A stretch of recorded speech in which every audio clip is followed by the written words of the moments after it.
Hey Kim, how are you? Good, how are you? You good? Congratulations, you're the first person to be on two times.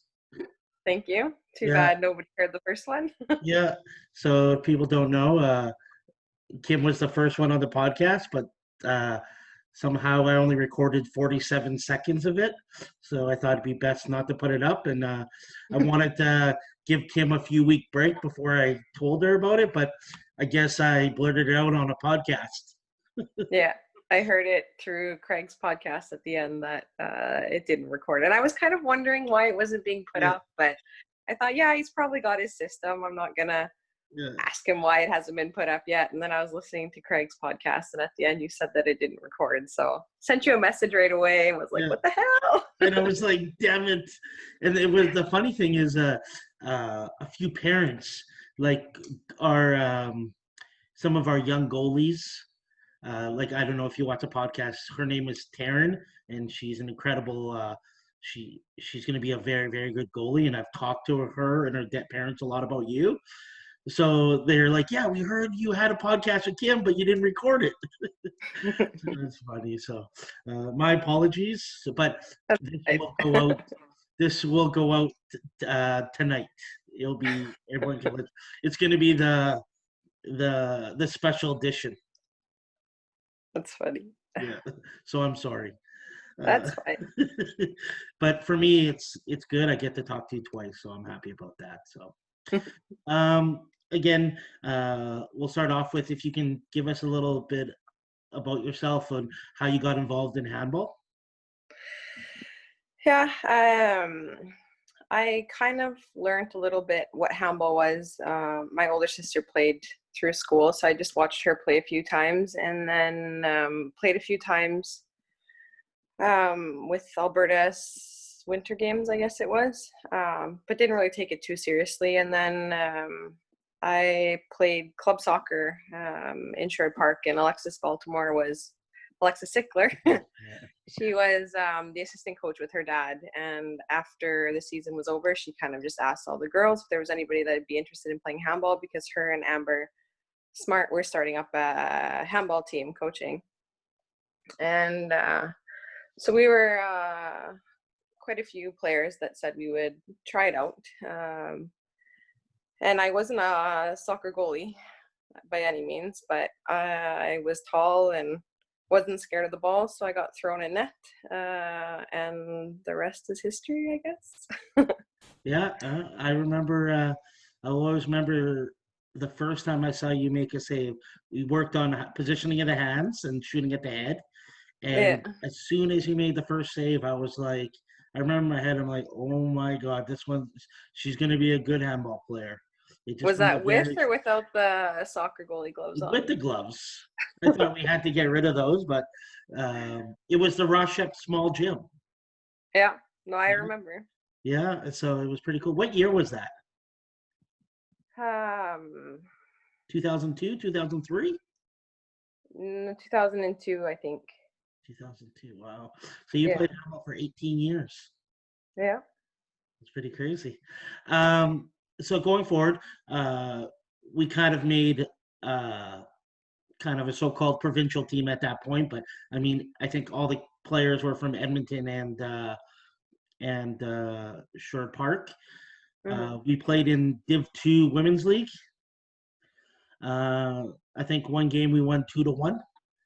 I think the first game we won, yeah, 3-2. 3-2, yeah.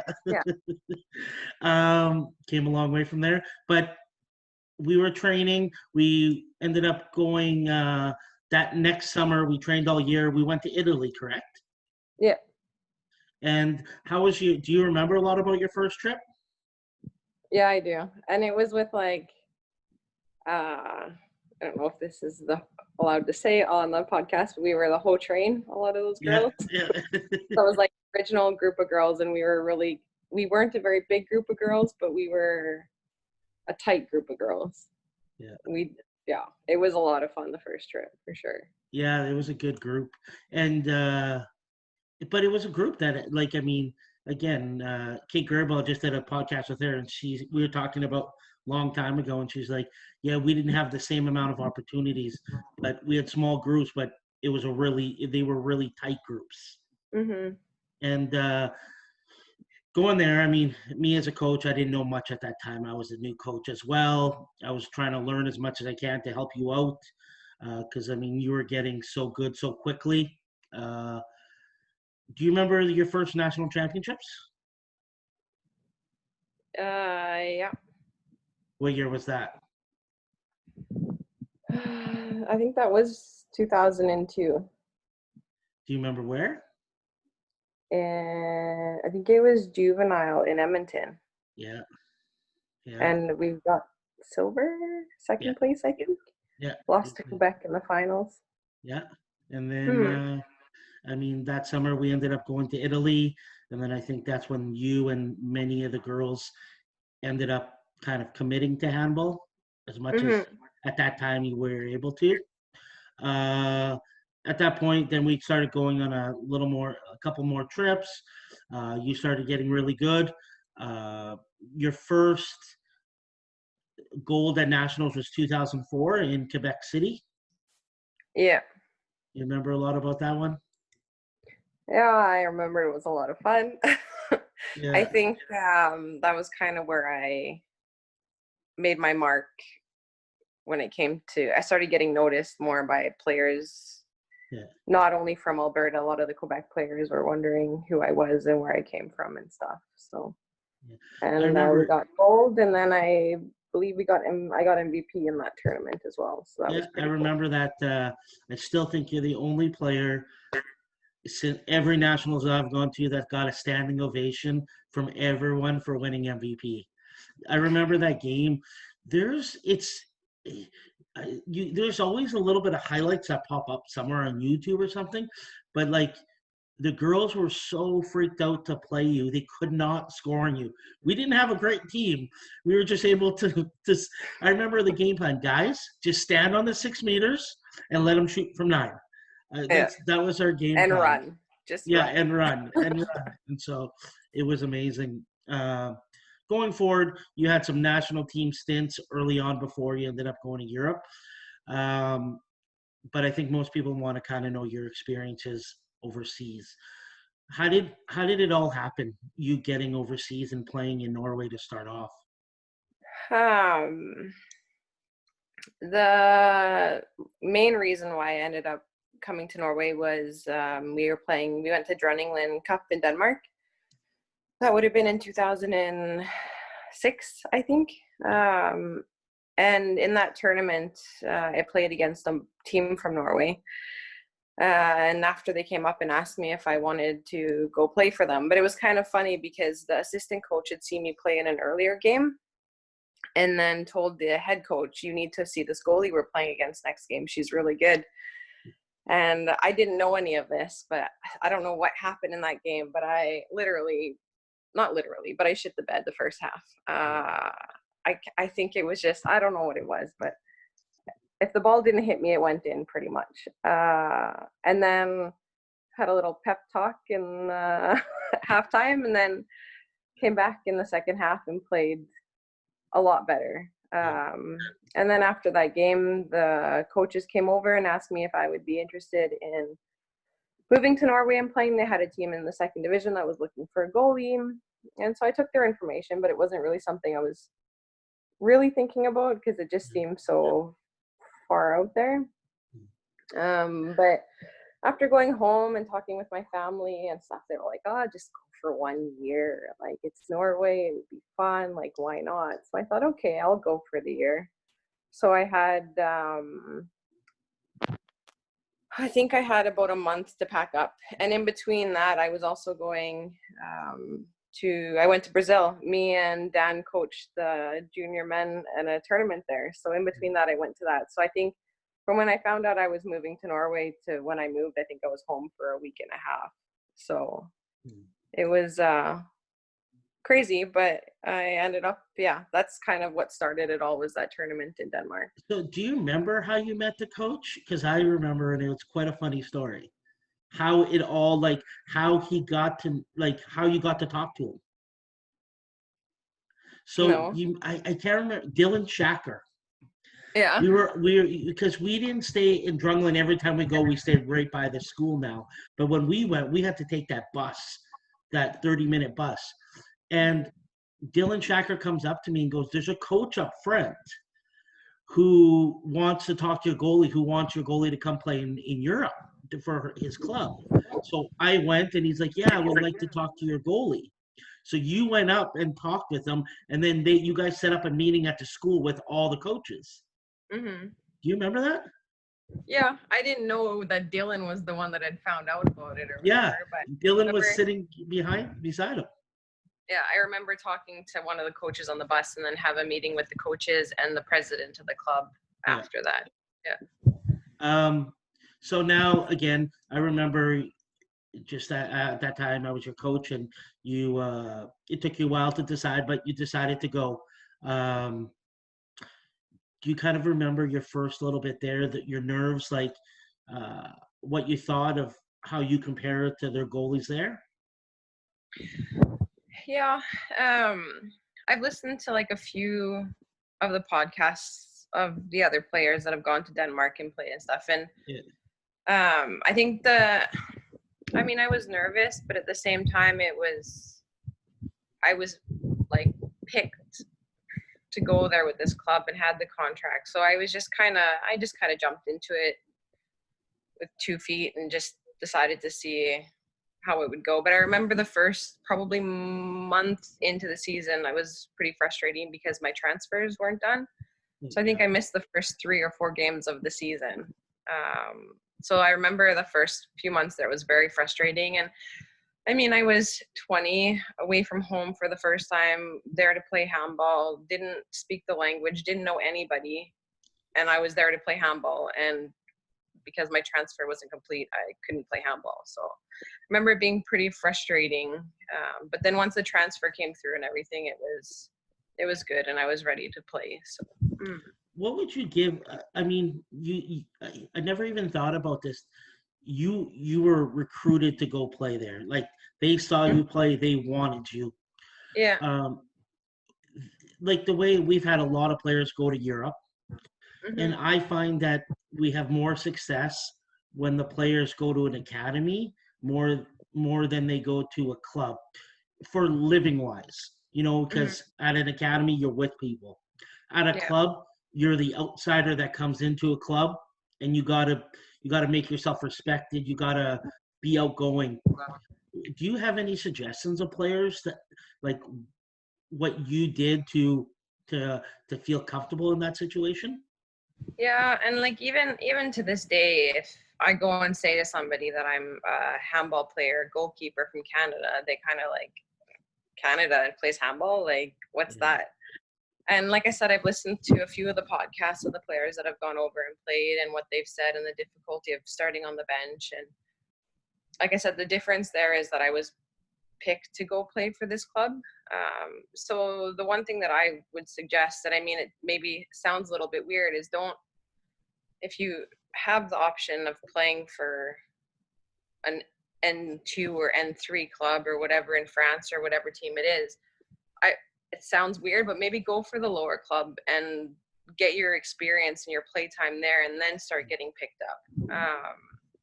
That's kind of what happened to me in France. And especially at that level too, if you start at a lower level, then you gain confidence. At the same time, then you're not there really fighting for a spot, because you're better than the players there, kind of thing. So from what I've understood from a lot of the other players, is that you get there and you have less experience and you're kind of a third string, and then you kind of lose your confidence at the same time. And so it sounds a little bit weird, but I think my experience would have been totally different if I decided to move to Norway and try out for a D1 team. My first year coming back to Norway, we'll probably get to it a little bit later on, but my first year coming back to Norway after being in France, I played for an elite team, and I played mostly for their second team. And it's a different kind of mentality around it, because when I came thinking I was going to play for the first team, you're going on a team that's got 2 goalies that have been there for 4 years, and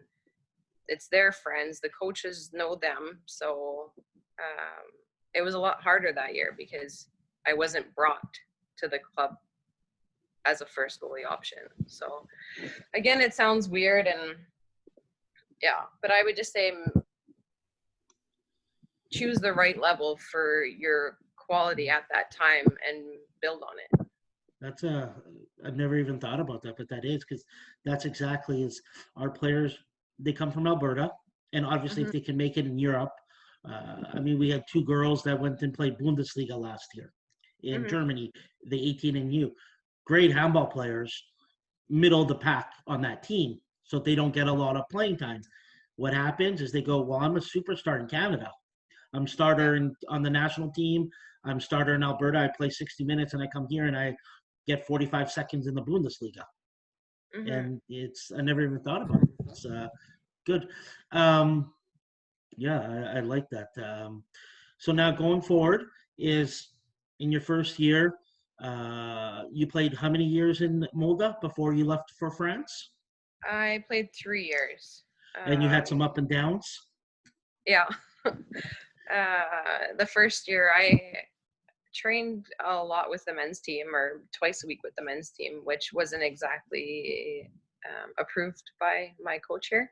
He didn't really like the idea of it, but like I said, I came for handball and I wanted to get as good as possible, as fast as possible. And a part of that was harder shots and more training. So I started practicing with the men's team twice a week. And in one of those practices, I landed on a ball in warm up and tore my ACL. And that was probably towards the end of the first season. So that hit me pretty hard as well. So I tried to play with a torn ACL and it didn't work. So then I had surgery the first year. What people don't know about you is if you haven't coached you, you don't listen to your coaches when it comes to doing too much. So like if your coach says don't train with the guys, you'll be like, yeah, but it's good for me. I better train with the guys.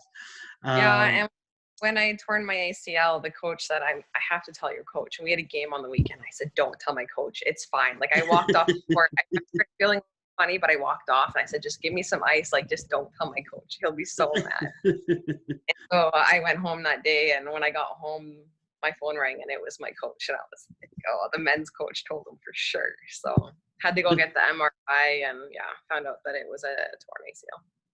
The good thing there is to get an MRI, you get it in quickly and you get surgery quickly. Yeah, MRI the next day, and then surgery, I believe, was maybe a month after that. Were you worried that you might lose your contract because of that or anything, or did you feel comfortable with yourself? I actually only had the 1-year contract. And then when I went home to Canada for the summer, I wasn't really sure of what I would do. The club had voiced to me that they were willing to have me back and would like to sign me again for the next season. Yeah. I think they saw how much work I was putting in after the surgery and how upset I was and how much I wanted to come back. Yeah. But I hadn't really decided at that point. So I ended up going home and again, talking to my family, and I had met somebody the first year in Norway as well that played handball on the men's team. So it was kind of like, another like, okay, I'll go for another year and see what happens. So went back for the second year, and I can't remember. I don't think I started this season, but I didn't miss much of that season because I was out for about 6.5 months after surgery. I was playing again. Yeah, because you're a psycho. People wait a year, but again, you don't listen to people, and you decide. Go ahead. They say a year now, but back when I did it like 10 years ago, they said like 6 to 9 months. So Exactly 9 months. 6. I don't think so.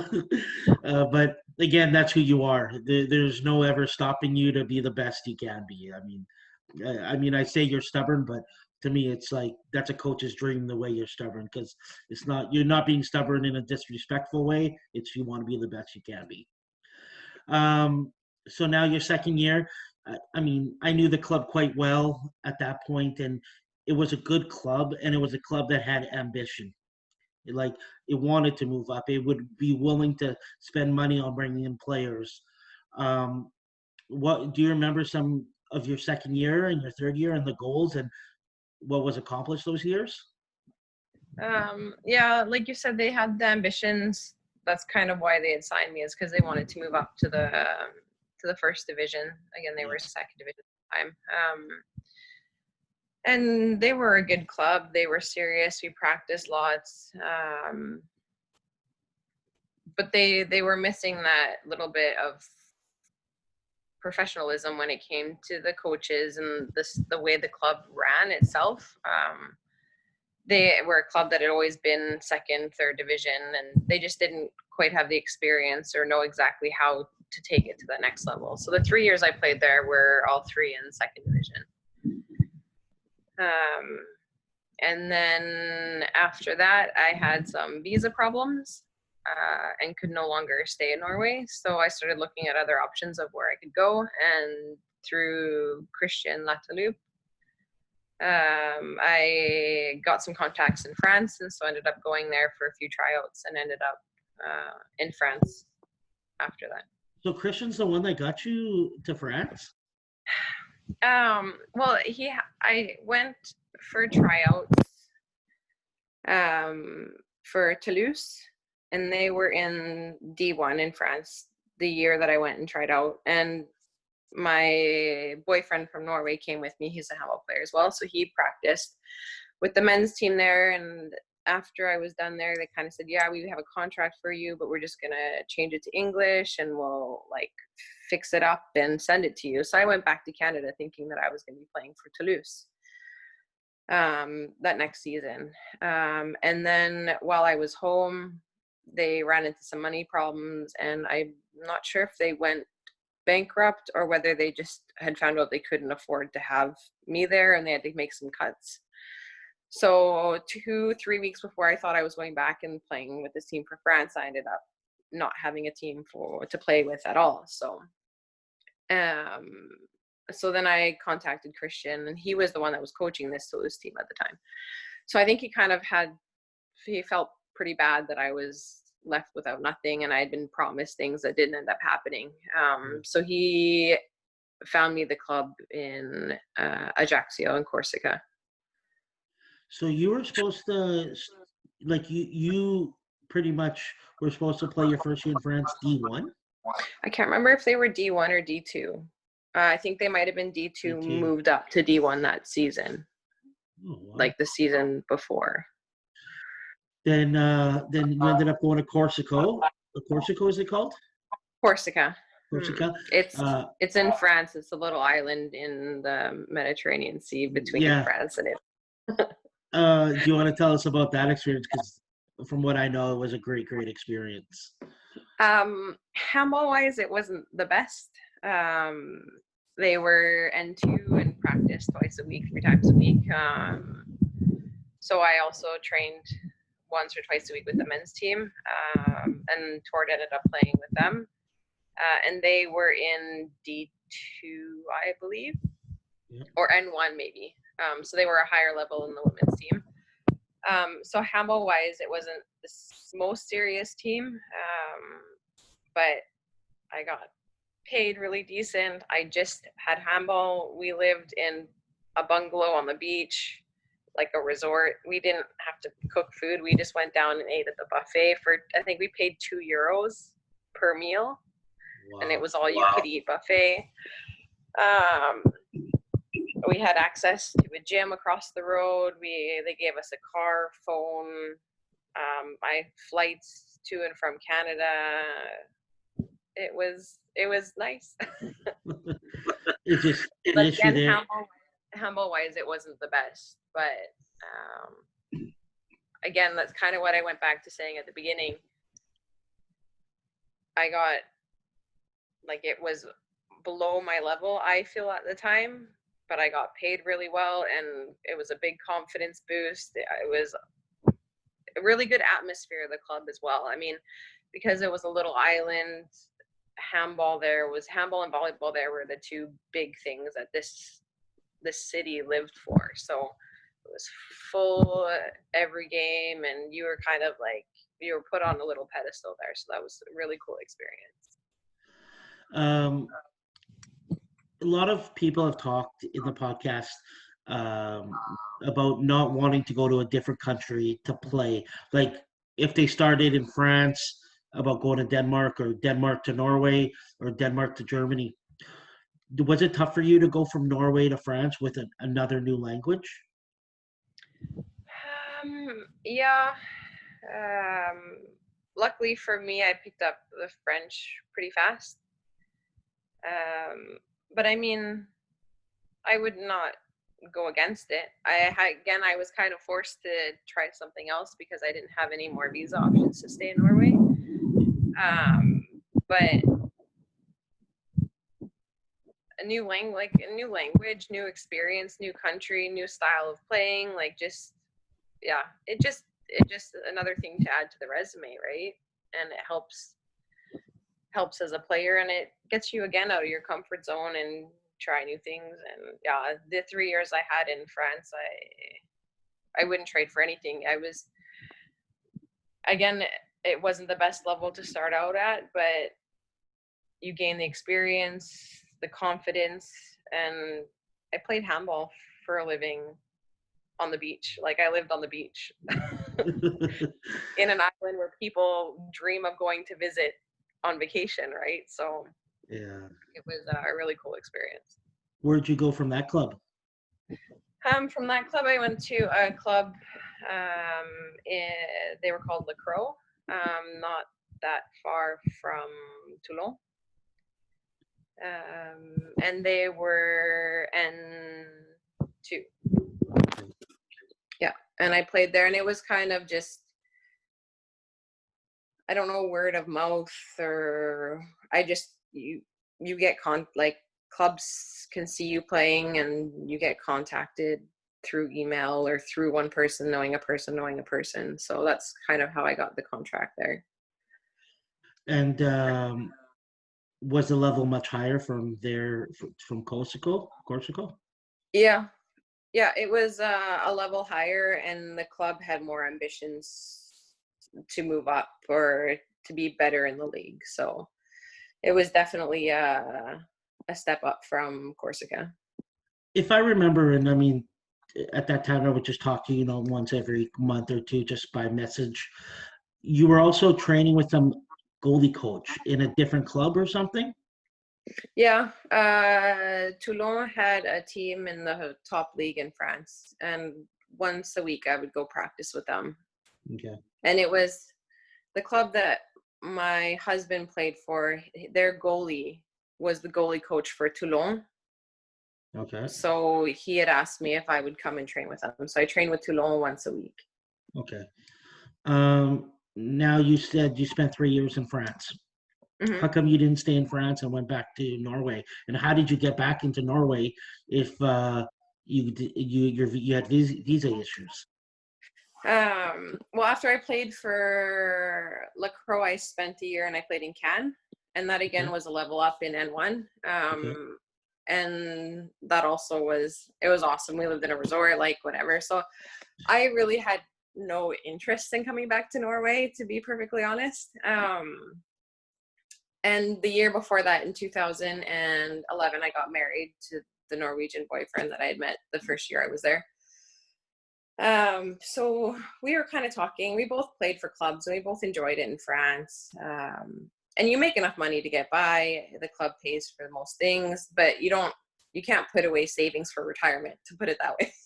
Yeah. So after the 3 years, my team had moved up to D2 the season I was there. We won the league. Sorry, were you a starter? Were you a starter on that team? Yeah. Yeah. Okay. Sorry. Go on. Yeah.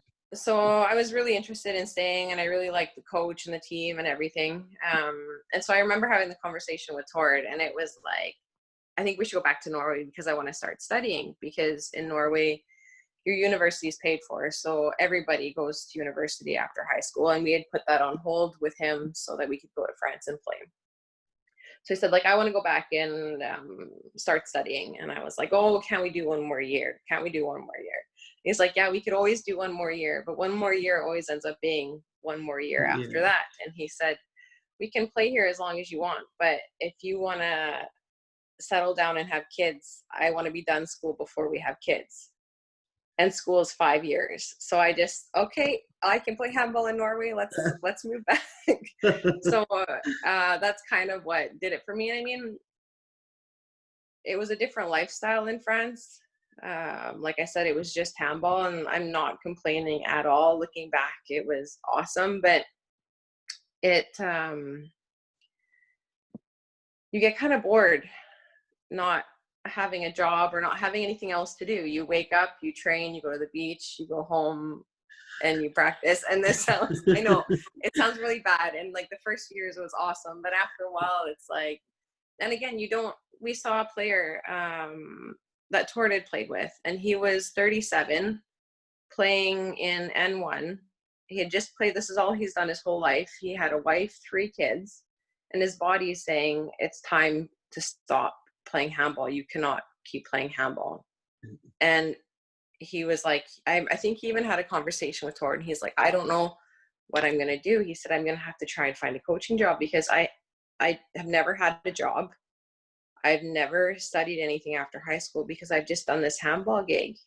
And I think that kind of really hit hard for him, that eventually you have to stop playing handball. And if you're not Nora Mörk or Nikolai Karabatic, you're not going to make enough to live off of it the rest of your life. So I think that kind of hit him pretty hard, that we weren't moving to a place that you couldn't play handball, right? So it was like, we can play handball, but it's just not with the same amount of money and the same lifestyle, but we can still go back to Norway, play handball, and he could study at the same time and kind of have something to fall back on when handball was done.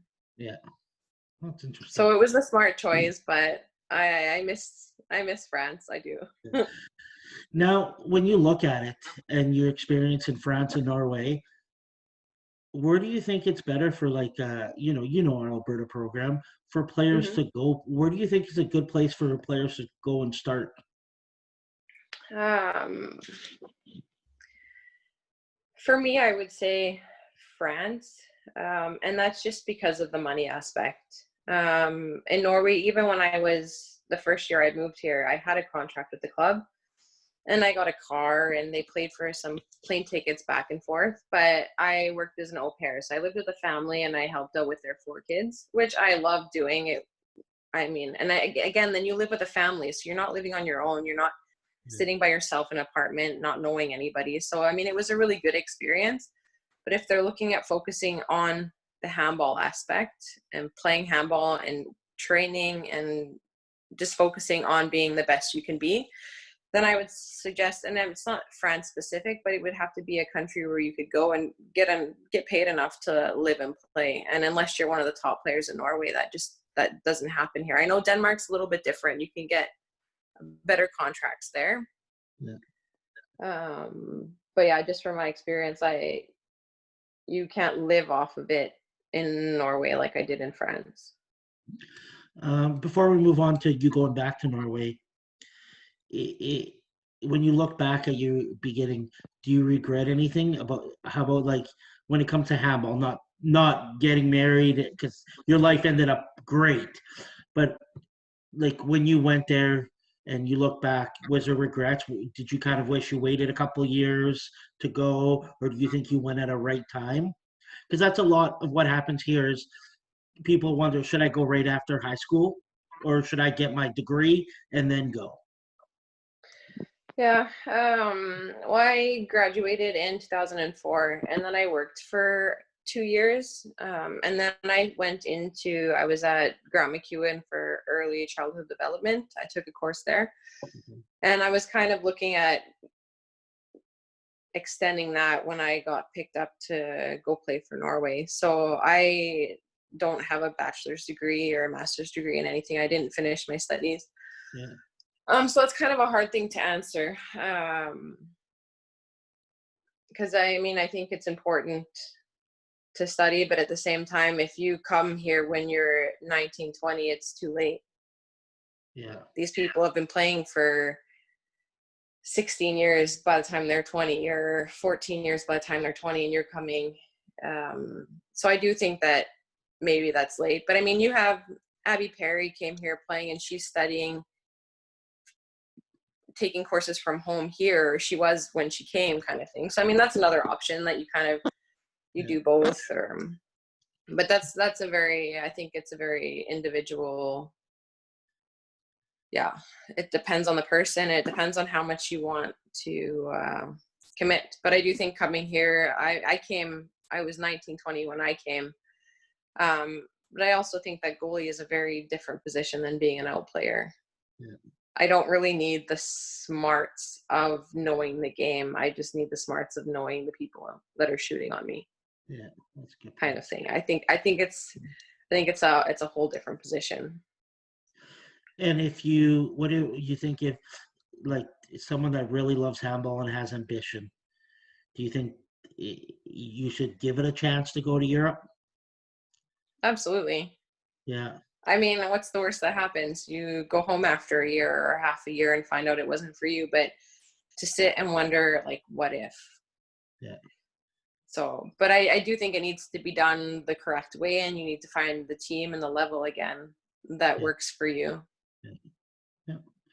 And I've never been to the academy, but I've heard good things about it. And I mean, it's a way to introduce them to how handball is here in Europe. So, yeah. So now going forward, you leave France. Now you go back to Norway. And from what I got on your first podcast, is you guys didn't go when you went back. You weren't going to find the best club.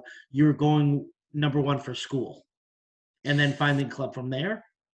No, we kind of sat down and looked at the school options in relation to club options for both women and men. And we had two choices. We could have gone to Bergen, and it would have been, for me, it would have been Tartnes on the women's side, and then the university, and then a team in the second or third level toward there. And Tartnes was in the first level, or we could come to Stavanger.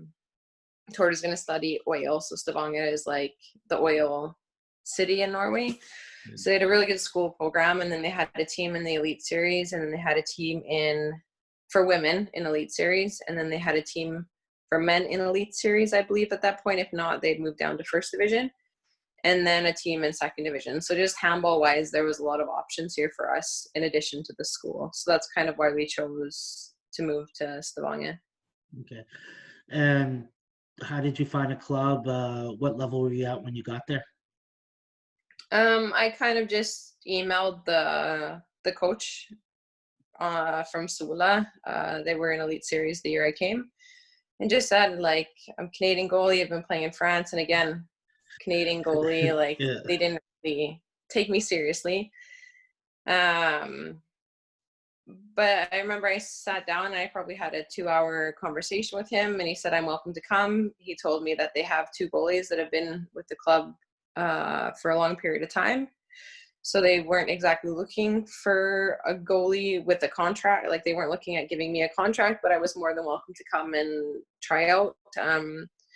They had a team that they worked with that was in second division. So he told me that I could play in second division, which was the third level. And he thought that would be a good place for me to start. And if I do well there, then I practice and train with Sula, and then have options of possibly playing with them as well. Okay. And how did that go? It went really well. And again, if I had just gone with the elite team, then I would have had a year sitting on the bench.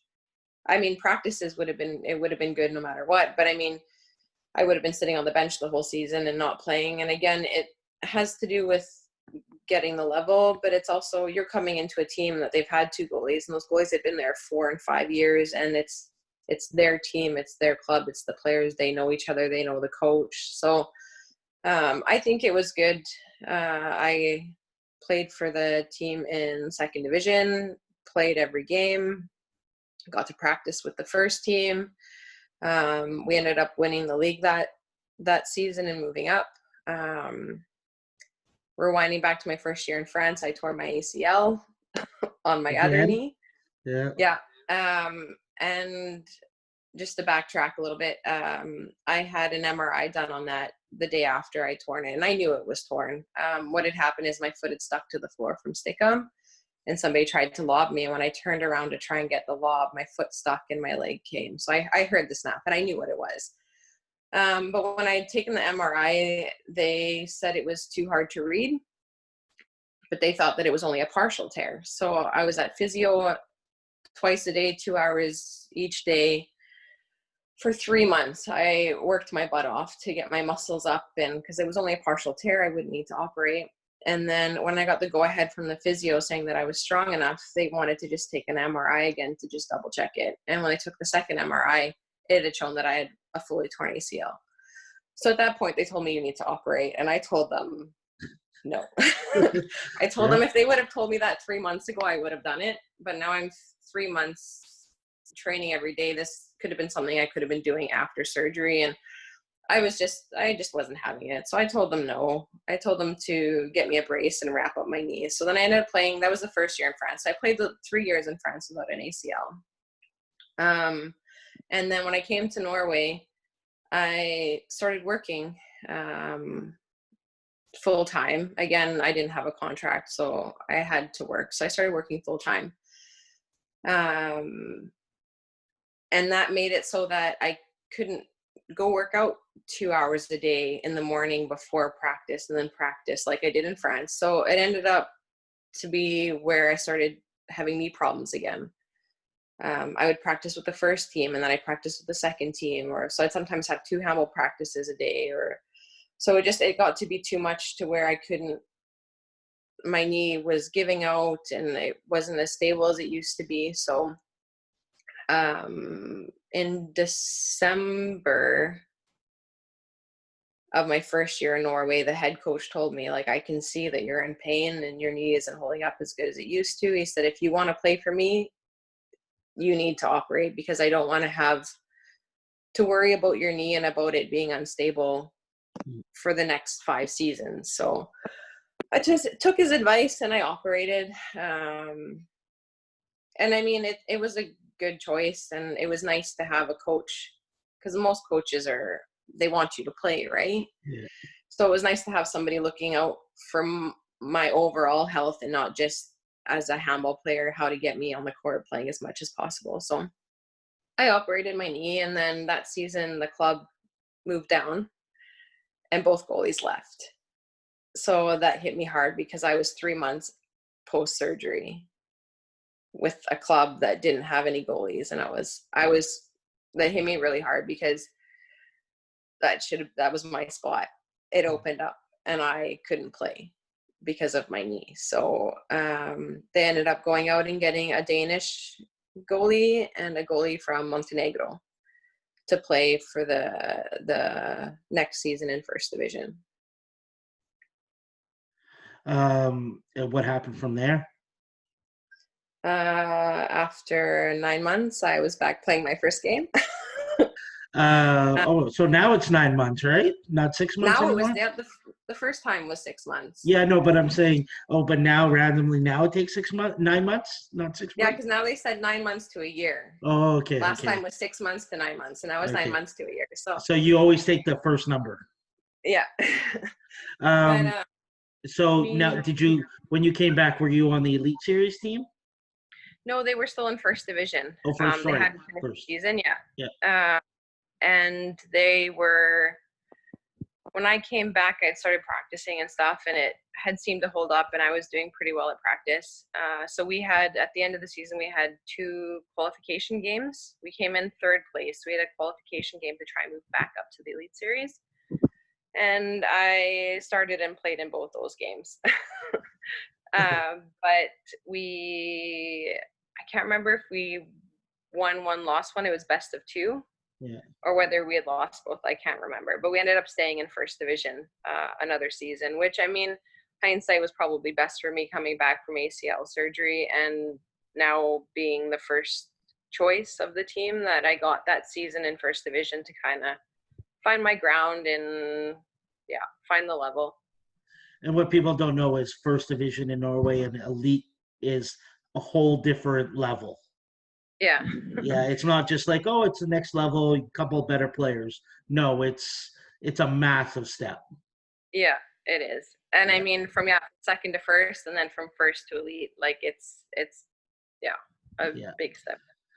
So now you have your year in the first division. Were you the starter that year? Yeah. And then you guys qualified to move up to elite series. Yeah. And like again, what people don't understand is you're a Canadian goalie who started handball at 14, 15 years old. And now you're playing in the top level. And you're not just playing great players, you're playing Olympic gold medalists. Like Norwegian gold. People don't know Norway's the best women's handball in the world. How was that experience? What are some of the names you played against that you'll never forget? Oh, I remember the first year in elite series that I played in, playing against Larvik. And Larvik, right now, they actually moved up to elite again this season. They had some financial problems, but when I played them in 2013, I believe, Larvik was the top, winning European championships, everything. And I remember their right wing, left-hander, Lynn Christine Regulut Korean. She shot on me, and I didn't see the ball. I didn't see her arm. I didn't even see her arm. The way she shot was her arm was behind her body, and then I didn't even know if the ball went in. I didn't know where I was. Like, after that shot, it hit me like, okay, now we're in the big leagues. So that was really, really cool. And I played against Heidi Løke. I played against Nora Mørk. Henning, she's a newer player that played against last year on Vipers. Any national team Norwegian player that's played in Norway in the last 8 years, I played against them. So yeah, again, when I started back in Sula, it was Larvik that was the powerhouse, and now that shifted over to Vipers. How long? Again, we'll get to your retirement, but how long did you play in the elite series? Well, I played in Sula for 8 years, and 3 of those seasons were in first division. You mean elite? No, 3 were in first, and the rest. So you played 5 years in elite. Yeah, 4 years I was the first goalie, because the first year I don't really count. Okay. As being part of the first team. Again, a lot of up and downs with the team. I think. I mean, I would, you randomly talk with you and you tell me how things are going. Do you remember a couple moments that you'll never forget? Like maybe winning a game or a big save or an MVP of a game or any of the big moments that you're proud of? Yeah, there was a few years ago we beat Larvik at home, scoring. They actually had the ball. It was tied. They had the ball with 10 seconds left, and we ended up stealing the ball and scoring with 1 second left, and it was just insane. And I actually got best player that game, so that was really cool. This past season I had a baby in May 2019, so I was out and we were in first division that season, so I was out for most of that season, and then came back this past season to play in elite series again. And we played against a team called Fane in Bergen, and we were down by 9. I didn't start that game. I was coming back from, again, having a baby, so I didn't start, and I got put in, I think it was maybe 10 minutes left in the first half. We were down by 9, I believe, and we ended up coming back and winning that game. I think we were down by 5 and we won by 4 or something. There was a 9-goal difference there anyways. And I had a really good game. And the other team had a goalie coach. Her name's Cecilia Leanger. She played on the national team for many years. She actually won like Norwegian player of Norway forever, not even a year specific. She was the best. She's like nominated for Norwegian goalie. She's played for Larvik. She's played all over the world. She's got Olympic gold, European gold. I think she was born in 1975. So she played well into her 40s actually at a high level. So that was like my idol, because I was like, I want to be like her. But anyway, so she was the goalie coach for this team, and after the game she came up to me and told me that she enjoyed watching me play. It was an honor for her to watch me play, and I was like, oh my God, like I wanted to ask for her autograph, but that would be a little bit embarrassing. But like that was really cool thing to have a goalie like that come up and say that she enjoyed watching me play. I thought that was really cool. Especially when you look back and you're from a Drawson. Yeah. Right. And then just to drop a few names, I also, my first year in Stavanger, I had a friend back in France that had a radio show. And there was a tournament here where we were playing, Norway was playing, the men's team was playing against the France team. And he had asked me if he could get me in, if I could interview a few of the players in French. So I did an interview where I interviewed Nikolai Karabatic, really? Luc Abelot, and Thierry Omer, the goalie for France, the goalie, the wing, and then the back. So are they anywhere online? I'm not sure, but if you go, I can ask if he's got them. They're pretty embarrassing because my French isn't the best, but if you go back on my Instagram, you can see I've taken pictures with them down in the VIP area interviewing them. So that was What's your cool. Instagram for people that don't know it? Oh, I don't even know what it is. Just look up your name. Yeah, just look up my name. Yeah. I think it's Burley or something. Yeah, I don't know. Okay. Now time comes where, like you said, when you were leaving France, Tord kind of said, hey, if you want to have kids, we got to go back. So like you said, you guys had a baby. Life is changing a little bit. I mean, you never told me this. I read it on an Instagram post that I had to translate because it sounded serious. You announced your retirement. Yeah. I had, like you said, I had a baby in May of 2019 last year. Yeah. And I was back playing in September. I played the first game and played all of last season. But I also, it was okay when I was on maternity leave, because then I would be with Stella all day, and then we'd have a babysitter come because my husband was still playing handball and studying. So it was okay because I was with her the whole day, and then I had handball, so it's kind of like my thing, my time. But then in January, I started working. It was supposed to be full-time, but I took a day off a week. But you go from working all day, and then I go and pick up Stella from the daycare, and then I drop her off at home, and I'm home for a half an hour, 40 minutes. The babysitter comes and takes her so that me and Tord could go train. And then I still loved handball, but I was always the first one to practice, the last one to leave, sit in the showers after and talk with people for half an hour after, like.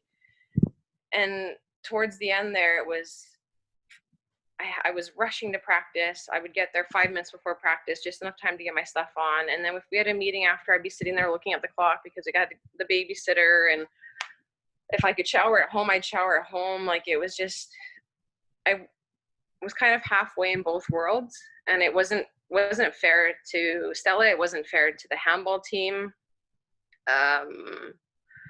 Again, it's elite series, so it's not something that you can do halfway. And I felt like I was being pulled at both ends. In addition, I also work part-time as a handball director for a small girls club in town, and they would have meetings at night. So I would go from working all day to 2-hour practice, and it was a half an hour drive back and forth to that practice. And then I'd have this meeting from 8 to 10 at night, and then I'd come home and do it all the next day. So it just, like, I towards the end, I just felt like I was drowning, and I had to give somewhere. And yeah, unfortunately, it was handball that had to go.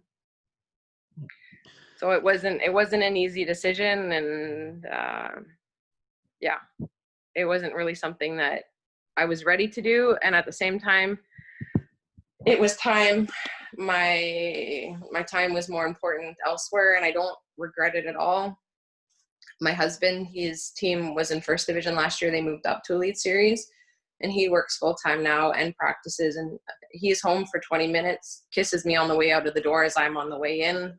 He asks if Stella can stay up late tonight so they can hang out. Like, so I don't miss that part, and I enjoy the time that I come home and we can go out and play. And I've got a few hours with her before she sleeps, so I don't regret doing it. But I actually stopped by a school of practice with Stella last week to watch, and it was hard to sit and watch, and it'll be probably hard the first few games as well. But it's a new time for everything. And I mean, I was having back problems. I've had 2 knee operations on each knee, so my body's probably happy that I made that decision, even though I would have just pushed through it anyways. But it's a time for everything. So, well, you know, you look back, and I will debate this with anyone in this country, that you're the best player that ever came from Canada.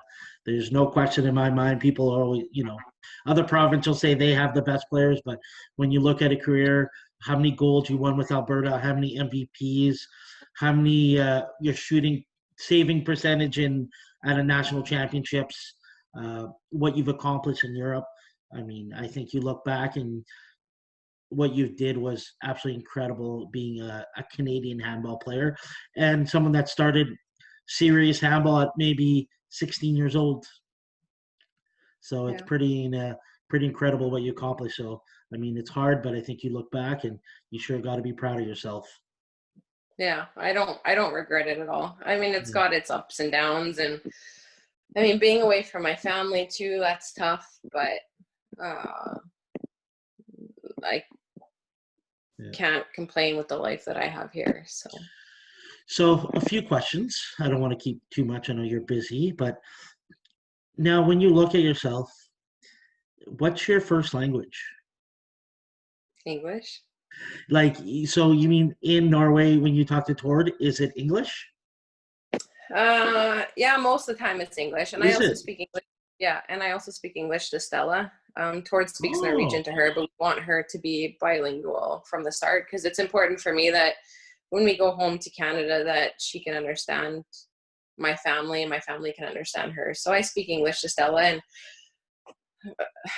sometimes I find it hard to communicate in English to Tord if I want to say something, so then I'll speak it in Norwegian. Okay. But I remember a funny story with that. It was more when I lived in France the first few years, because in Norway they speak English so well, so it's easy to communicate with them if you can't find the words in English or in Norwegian, sorry. But in France, you kind of had to learn a language, and so at the beginning it was you had to speak really slow and really simple English to get your point across.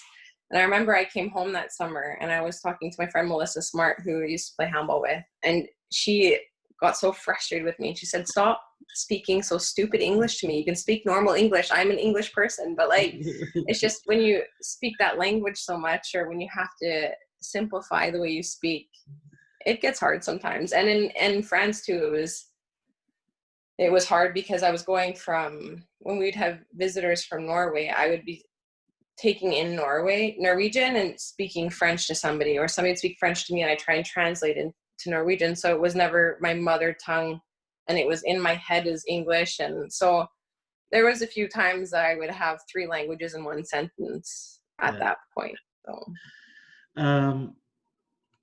do you remember one thing you don't really talk about much? I mean, it's a long time ago, but you remember when you won best goalie in Pan America at the junior Champions? We had it in Edmonton. Yeah, and you won the best goalie. About that. And the crazy thing is, it's the Brazil and Argentina coaches are the ones that have nominated you as the best goalie.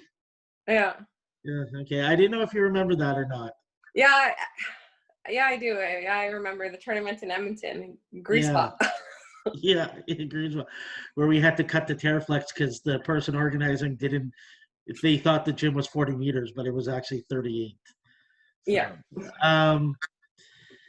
Do you have any regrets in handball when you look at your career? I always kind of wonder what it would have been like to stay in France. Like I said, we'd moved up from N1 to D2, really good team, really good coach. And like I said, I got paid just to play handball and just focus on handball. So that. Hello? Hello? There you go. You're good. Yeah, sorry, I got a battery warning. My battery's about to die. Okay. So, I mean, I don't regret it because the experiences I've had here in Stavanger with Sula have been amazing as well. So I don't think I regret anything. It would have been cool to know what would have happened if I would have ended up playing for Toulouse the first year as well, because it would have been a big jump up in the level for sure. But I can't say I have any regrets, no. Any regrets with the national team, Canada national team? Not really. That's a whole complicated situation there. I think with you. Sorry, go on. No, I just kind of feel, not that I'm forgotten, but I'm kind of ignored by the national team. After the 2015 Pan Am Games in Toronto, they've had a national team program. They've done things. They've gone in competitions, and I've never received an email after that. I've never been asked to be a part of the program. So I kind of find that a bit odd, seeing as how I'm here playing in the top division against top players with one of the best left wings in the world. That I just, yeah. But I mean, it's politics, and it is what it is. So yeah. At least you got to experience the Pan Am Games. Yeah, and I would have been I've only been to the one Pan Am Games in Toronto. Yeah. When they had it in Lima, Peru. Yeah. I had operated my knee. So no, that's Guadalajara. Guadalajara. No. Rio de Janeiro. Was it Rio? Yeah. With me, it's when I coached. Yeah. So I had operated my knee, so I was unable to play there. So I'm really happy that I got to experience that, because that was a whole different world when it comes to Canada handball. So that was a really cool experience. You still have all the clothes? Yeah. Good. I have it. Sorry? No, I have them here. Yeah. Yeah, my suitcase is pretty much wrecked, and I'm pretty upset about it now because I use it so much. Mine's beat up. Yeah. Yeah. When you look and we have some really good young goalies here that are between 14 and 17 years old, and some of them have goals. Mm-hmm. What would you tell goalies to really work on at a young age to become the best they can be? I would say a big shock for me when I came here and played is that goalies, I feel like at home it was very much you're a goalie, you do goalie things. But when I came here, you were in the passing drills, you were doing the same thing as the team was doing. So the running, the passing, the movements, a lot of the stuff is the same. You're not on the side stretching, but at the same time it's really important for the stretching and everything. But I think also what you do in goal is important, but also what you do outside of the goal. It's the stretching, it's the working out. It's not just standing in net saving balls. Yeah. And so you think it's important for them at that age to really start strengthening their body, their legs? Yeah, because you need it to be explosive.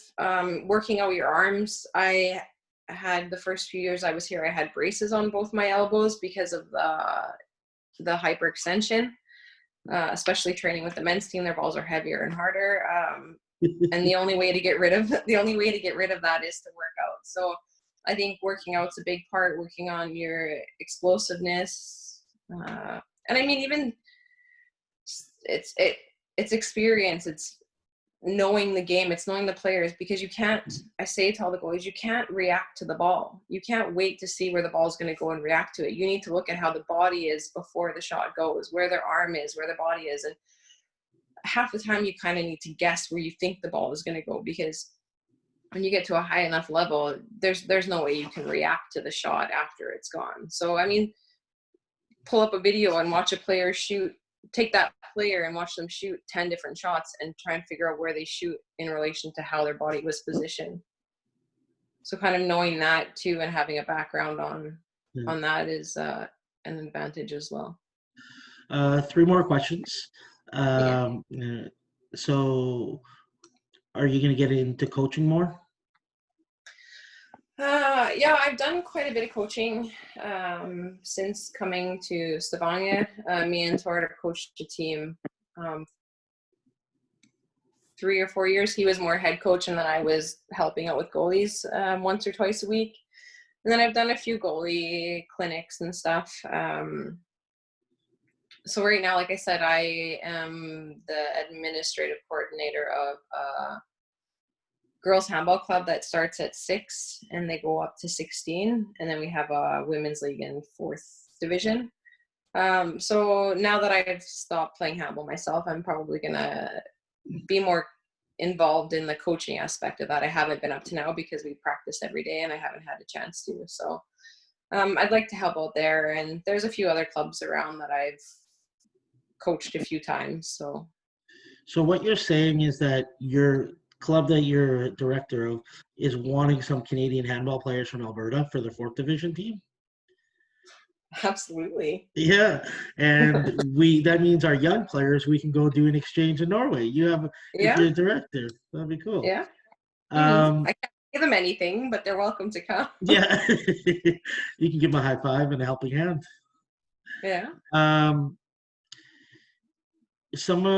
I'll let you pick 1 Alberta, 1 Canada, and 1 European best experience as a handball player.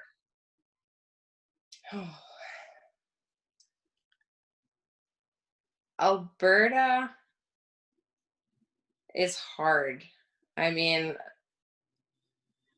winning that nationals, junior nationals in Quebec was amazing. And then all the tournaments, I mean, Italy twice, Sweden, Denmark. Again, the team we went to Italy, the whole train, they'll always have a little place in my heart. So I don't know if I could say one experience directly when it comes to Alberta, just because there's been so many, and they're all so different. But they were all really cool experiences. Just before you move on, there was a few of the kids that I coached that came in to help me move, and you guys the whole train gave me a gift, a baseball bat, because I was a mini baseball bat that everybody saw. And I have it still with all your. So I was telling the girls about it because the numbers are 1, 2, 3, 4, 5, and caboose. Yeah. And so I still have that bat. I remember because we called ourselves the whole train. We were a tight group of 7 or 8 girls, and we were all 16, and thought we were the shit. So yeah, you got a bat to protect you guys from the boys. Yeah. Okay, so Canada. Canada Pan Am Games. Yeah. Hands down. With Canada, I've been to Brazil, I believe 4 times playing. And then a few other tournaments, but without a doubt it was the Pan Am Games in Toronto in 2015. And in Europe?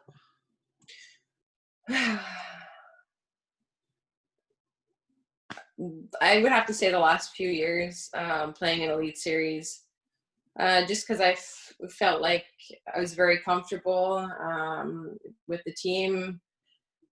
I was the main goalie. All the years, France, like I said, I lived on the beach. And I just played handball. I didn't have a worry in the world for those 3 years. And then Molde's always got, I played against Molde quite a few times because now they're in the Elite Series. And it's always a weird feeling going back. And I'm always so welcome when I go back too. So, Molde's got a little special place in my heart. Do they remember you? Huh? Do they remember you? Always. Well, I mean, we've gone back. My husband's from there, so. But the guy that announces the games, he comes down and talks to me all the time. Magna Mo comes and asks me how I'm Oh, doing. really? Kala not so much. Kala still? Oh, Kala, yeah. What about Yeah, they all? don't coach anymore, but Kala is a part of the club. But I mean, Molde, I don't know if this is allowed to say, but they've called me almost every year since coming back to Norway, asking me to come play for them as well. They wanted me to come back and thought that it would be a nice way to end my career where it started, kind of thing. Yeah, So I keep in contact with a few of the good, people there. good. Yeah. But I mean, these last few years in Sula too have been a good experience. And how's since you went to the practice this year, Sula? How's the girl from that has a Canadian citizenship? Oh, well, when I went and watched them, I was maybe there for the last half an Okay. hour. And I had a 1-year-old running around that I was trying to keep tabs on. So I didn't actually sit and see very much of the practice.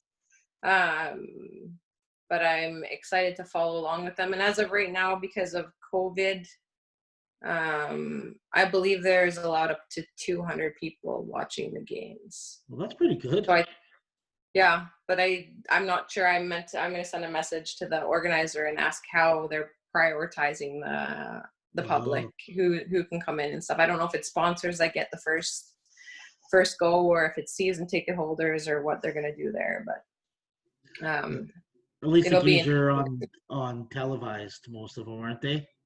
Yeah, televised or online. Yeah. So I'll be able to watch them. That's good. Yeah. Good. Well, it's been an hour and a half, and I know you're busy, and now we've had a podcast for 3 hours with you, so I'm happy. Thank you so much for doing this again. Like I said, it's always a pleasure, and many people always ask when I put up on our Instagram, who do you guys want to see? I mean, you get the most votes by a lot, and last time when I did, I'm like, damn it, I have to ask her again. So thank you for doing it again, and like it's always a pleasure, and just seeing what you've done in your life with handball, and like how happy you are now with a baby and being married. So congrats on all your successes and everything you've done in life. Yeah. It's awesome watching what you've done with your life. So congrats. Thank you. Well, thank you, and hopefully we will stay in touch, and all the best to you, Kim. Thank you. You too. Thank you. Bye. Bye.